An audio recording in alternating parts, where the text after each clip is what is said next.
بسم الله الرحمن الرحيم نحمده ونصلي ونسلم على رسوله الكريم أما بعد فأعوذ بالله من الشيطان الرجيم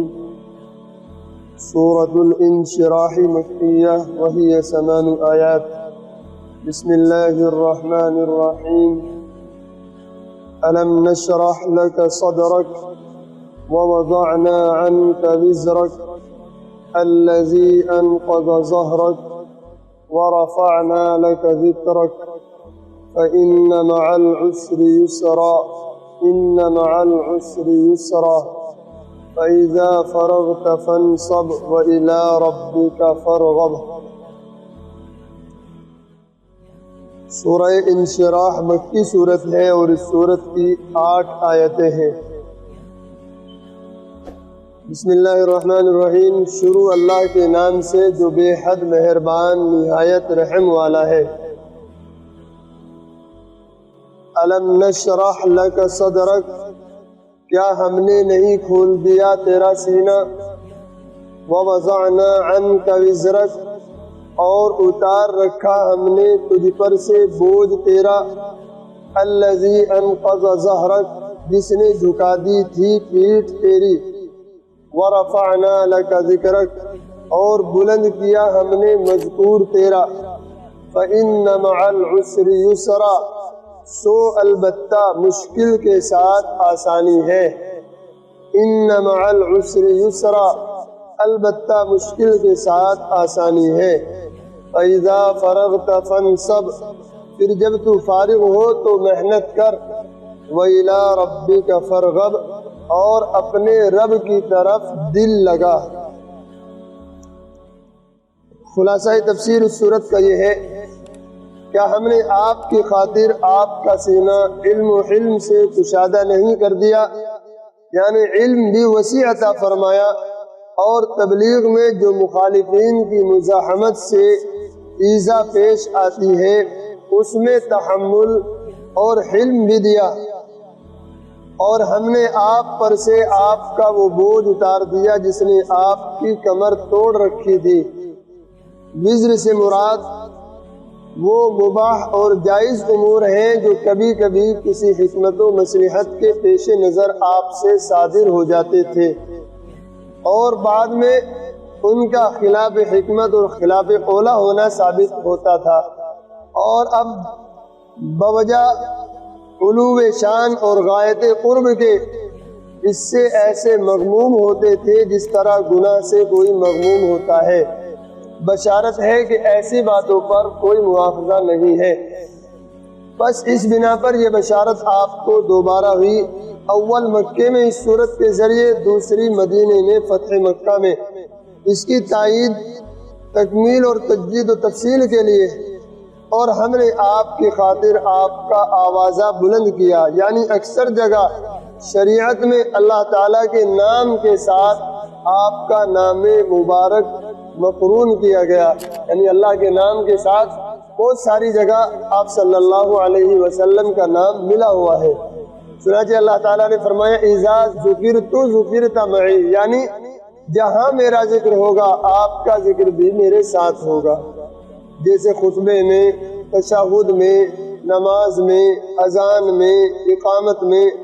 اور اللہ کے نام کی رفعت اور شہرت ظاہر ہے، بس جو اس کے قرین ہوگا رفعت و شہرت میں وہ بھی تابع رہے گا۔ اور چونکہ مکے میں آپ اور مومنین طرح طرح کی تکالیف اور شدائد میں گرفتار تھے، اس لیے آگے ان کے ازالے کا بطریق تفریح علی السابق کے وعدہ فرماتے ہیں کہ جب ہم نے آپ کو روحانی راحت دی اور روحانی الفت رفع کر دی، علم نشرہ سے معلوم ہوا، سو اس سے دنیاوی راحت و محنت میں بھی ہمارے فضل و کرم کا امیدوار رہنا چاہیے۔ چنانچہ ہم وعدہ کرتے ہیں کہ بے شک موجودہ مشکلات کے ساتھ، یعنی عن قریب ہی جو حکمن ساتھ ہونے کے معنی میں آسانی ہونے والی ہے، اور چونکہ ان مشکلات کے انواع و اعداد کثیر تھے، اس لیے اس وعدے کو مکرر تاکید کے لیے فرماتے ہیں کہ بے شک موجودہ مشکلات کے ساتھ آسانی ہونے والی ہے۔ چنانچہ وہ مشکلات ایک ایک کر کے سب ختم ہو گئی، جیسا کہ روایات احادیث و سیر اور تواریخ اس پر متفق ہیں۔ آگے ان نعمتوں پر شکر کا حکم ہے کہ جب ہم نے آپ کو ایسی ایسی نعمتیں دی ہیں تو آپ جب تبلیغ احکام سے جو دوسروں کی نفع رسانی کی وجہ سے عبادت ہے فارغ ہو جایا کریں تو دوسری عبادات متعلق بذات ہی خاص میں محنت کیا کیجیے۔ مراد کثرت عبادت و ریاضت ہے کہ آپ کی شان کے یہی مناسب ہے،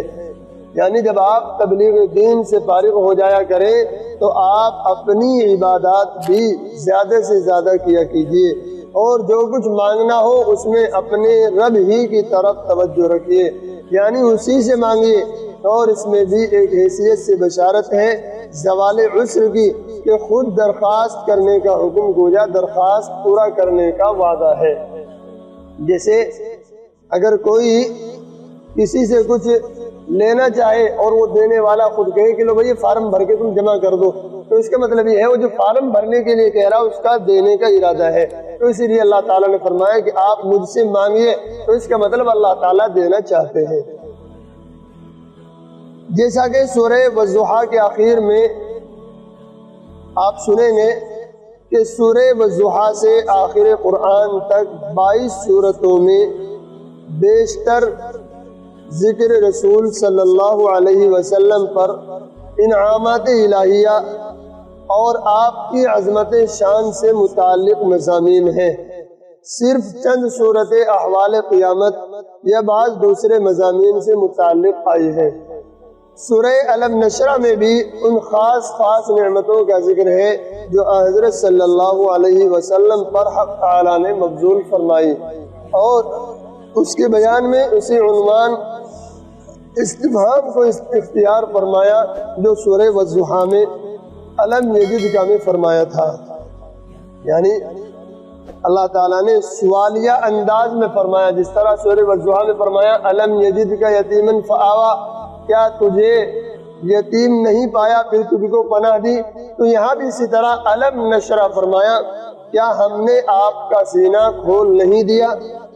شرح کے لفظی معنی کھولنے کے ہیں، اور سینے کو کھول دینا اس کو علوم و معارف اور اخلاق حسنہ کے لیے وسیع کر دینے کے معنی میں استعمال ہوتا ہے، جیسا کہ ایک دوسری آیت میں ہے وَمَن يُرِدِ اللَّهُ أَن يَهْدِيَهُ یشرح صدرہ للاسلام، یعنی اللہ تعالیٰ جس کو ہدایت دینا چاہتے ہیں اس کے سینے کو اسلام کے لیے کھول دیتے ہیں۔ رسول اللہ صلی اللہ علیہ وسلم کے سینے مبارک کو حق تعالیٰ نے علوم و معارف اور اخلاق کریمانہ کے لیے ایسا وسیع بنا دیا تھا کہ آپ کے علم و حکمت کو بڑے بڑے عقلاء بھی نہ پا سکے، اور اسی شرح صدر کا نتیجہ تھا کہ آپ کو مخلوق کی طرف توجہ کرنا حق تعالیٰ کی طرف توجہ میں مخل نہ ہوتا تھا۔ اور بعض احادیث صحیحہ میں یہ آیا ہے کہ فرشتوں نے بحکم الہی آپ کا سینہ مبارک ظاہری طور پر بھی چاک کر کے صاف کیا۔ بعض حضرات مفسرین نے شرح صدر سے اس جگہ وہی شق صدر کا معجزہ مراد لیا ہے، یعنی فرشتوں نے حضور اکرم صلی اللہ علیہ وسلم کا سینہ چاک کر کے آپ کے دل کو صاف کیا تھا، تو یہاں مراد بعض مفسرین نے وہی لیا ہے۔ وَوَزَعْنَا عَنْكَ وِزْرَكَ الَّذِي أَنْقَضَ ظَهْرَكَ، وزر کے لفظی معنی بوجھ کے ہیں، اور نقض ظہر کے لفظی معنی ہے کمر کو توڑ دینا، یعنی کمر کو جھکا دینا۔ جیسا کہ کوئی بڑا بوجھ انسان پر لاد دیا جائے تو اس کی کمر جھک جاتی ہے۔ اس آیت میں ارشاد ہے کہ وہ بوجھ جس نے آپ کی کمر جھکا دی تھی ہم نے اس کو آپ سے ہٹا دیا۔ وہ بوجھ کیا تھا؟ اس کی ایک تفسیر تو وہ ہے جو خلاصے تفسیر میں بیان ہو چکی کہ اس سے وہ جائز اور مباح کام مراد ہیں جن کو بعض اوقات رسول اللہ صلی اللہ علیہ وسلم نے قرین حکمت و مصلحت سمجھ کر اختیار کر لیا۔ بعد میں معلوم ہوا کہ وہ مصلحت کے خلاف یا خلاف اولا تھے۔ رسول اللہ صلی اللہ علیہ وسلم کو اپنی علو شان اور تقرب الہی میں خاص مقام حاصل ہونے کی بنا پر ایسی چیزوں پر بھی سخت رنج و ملال اور صدمہ ہوتا تھا۔ حق تعالیٰ نے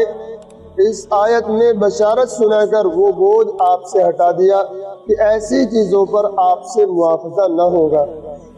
اور بعض حضرات مفسرین نے وزر یعنی بوجھ کی مراد اس جگہ یہ لکھی ہے کہ ابتدائی نبوت میں وحی کا اثر بھی آپ پر شدید ہوتا تھا، اور اس میں آپ پر جو ذمہ داری ساری دنیا میں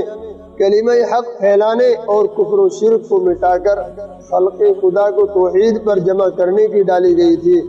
اور اس سب کام میں حکم یہ تھا کہ فاستقم کما امرتا، یعنی آپ امر الہی کے مطابق استقامت پر رہیں جس میں کسی طرف جھکاؤ نہ ہو۔ اس کا بار عظیم رسول اللہ صلی اللہ علیہ وسلم محسوس فرماتے تھے۔ اور بعض روایات حدیث میں آیا ہے کہ آپ کی لحیہ مبارک میں کچھ سفید بال آ گئے تھے، یعنی آپ کی داڑھی مبارک میں کچھ سفید بال آ گئے، تو آپ نے فرمایا کہ اس آیت فاستقم کما امرتا نے بوڑھا کر دیا۔ یہ وہ بوجھ تھا جس کو آپ کے قلب سے ہٹا دینے کی بشارت اس آیت کریمہ میں دی گئی، اور اس کے ہٹا دینے کی صورت اگلی آیات میں یہ آئی ہے کہ آپ کی ہر مشکل کے بعد آسانی ہونے والی ہے۔ حق تعالیٰ نے شرح صدر کے ذریعے آپ کا جو صلہ اتنا بلند فرمایا کہ یہ سب مشکلات آسان نظر آنے لگی اور وہ بوجھ نہ رہا۔ وَرَفَعْنَا لَكَ ذِكْرَكَ، رسول اللہ صلی اللہ علیہ وسلم کا رفع ذکر یہ ہے کہ تمام اسلامی شاعر میں اللہ تعالیٰ کے نام کے ساتھ آپ کا نام مبارک لیا جاتا ہے، جو ساری دنیا میں میناروں اور منبروں پر اشہد ان لا الہ الا اللہ کے ساتھ اشہد ان محمد رسول اللہ پکارا جاتا ہے،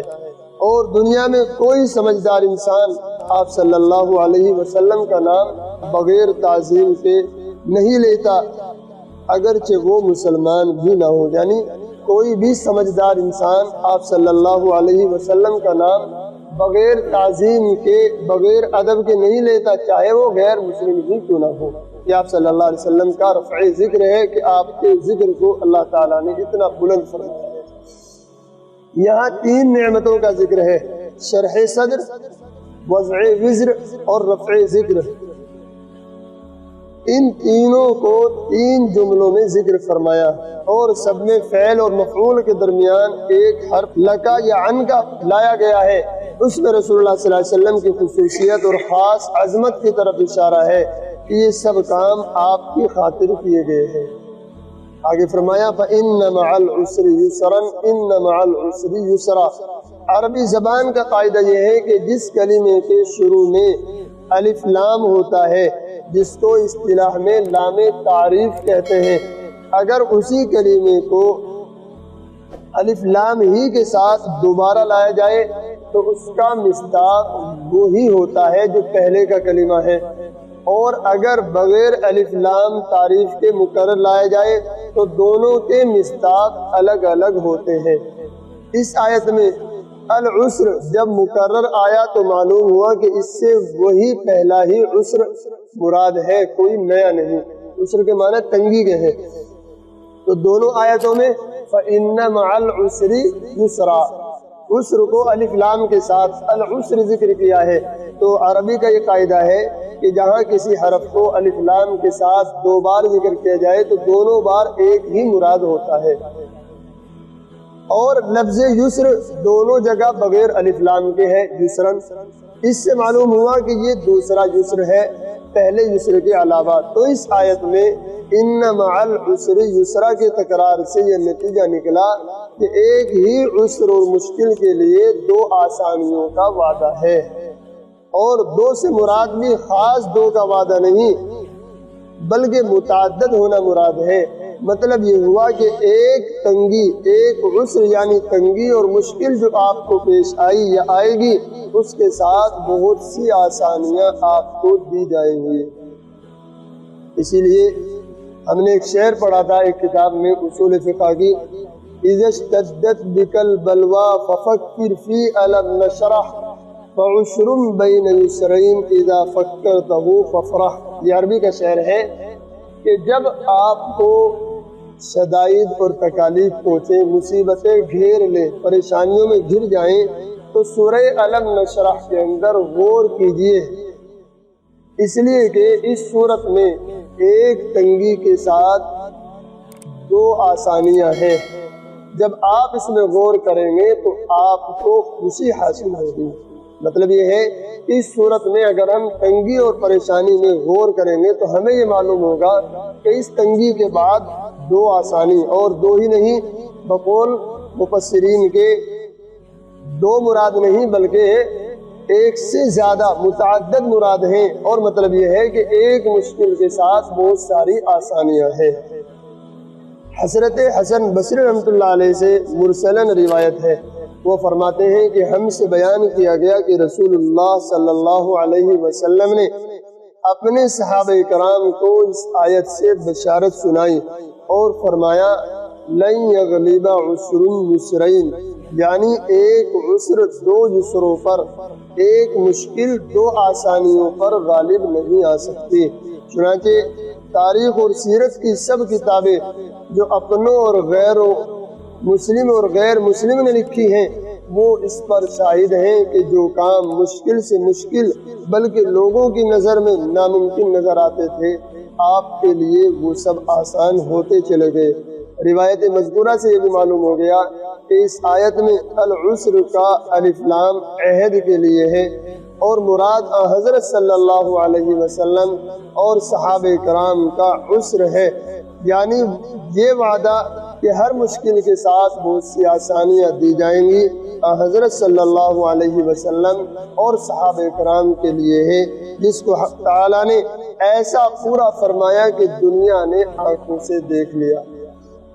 اب اگر دنیا میں کسی شخص کو عسر کے بعد یسر نصیب نہ ہو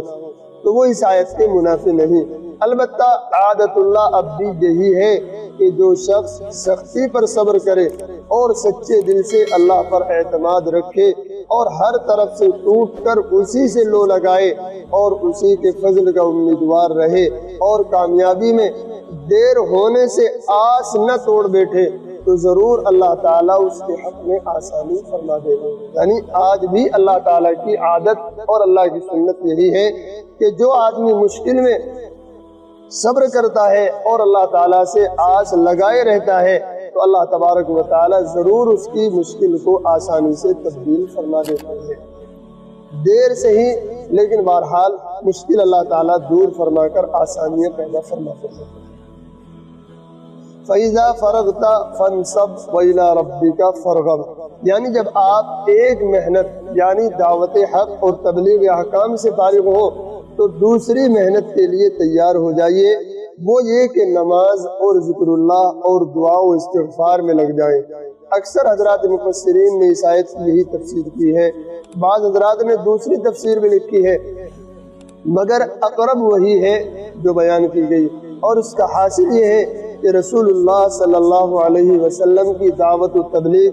اور خلق خدا کو راستہ دکھانا، ان کی اصلاح کی فکر، یہ آپ کی سب سے بڑی عبادت تھی، مگر یہ عبادت بواسطہ مخلوق ہے کہ ان کی اصلاح پر توجہ دے اور اس کی تدبیر کرے۔ آیت کا مقصود یہ ہے کہ صرف اس عبادت بالواسطہ پر آپ قناعت نہ کریں، بلکہ جب اس سے فرصت ملے تو بلا واسطہ تنہائی میں حق تعالیٰ کی طرف متوجہ ہو، اسی سے ہر کام میں کامیابی کی دعا کریں کہ اصل مقصود جس کے لیے انسان پیدا کیا گیا ہے وہ ذکر اللہ اور عبادت بلا واسطہ ہی ہے، اور شاید اسی لیے پہلی قسم یعنی عبادت بالواسطہ سے فراغت کا ذکر فرمایا کہ وہ کام ایک ضرورت کے لیے ہے، اس سے فراغت ہو سکتی ہے، اور دوسرا کام یعنی توجہ اللہ ایسی چیز ہے کہ اس سے فراغت مومن کو کبھی نہیں ہو سکتی، بلکہ اپنی ساری عمر اور توانائی کو اسی میں صرف کرنا ہے۔ اس سے معلوم ہوا کہ علماء جو تعلیم و تبلیغ اور اصلاح خلق کا کام کرنے والے ہیں ان کو اس سے غفلت نہیں ہونی چاہیے کہ ان کا کچھ وقت خلوت میں توجہ اللہ اور ذکر اللہ کے لیے بھی مخصوص ہونا چاہیے، جیسا کہ علماء سلف کی سیرتیں اس پر شاہد ہیں۔ اس کے بغیر تعلیم و تبلیغ بھی مؤثر نہیں ہوتی، ان میں نور و برکت نہیں ہوتی۔ تو اس میں ان جماعت والوں کے لیے بھی سبق ہے کہ جو صرف دوسروں پر محنت کرتے ہیں اور اپنی تنہائی کی عبادات کو بھول جاتے ہیں، اس کی فکر نہیں کرتے، بلکہ وہ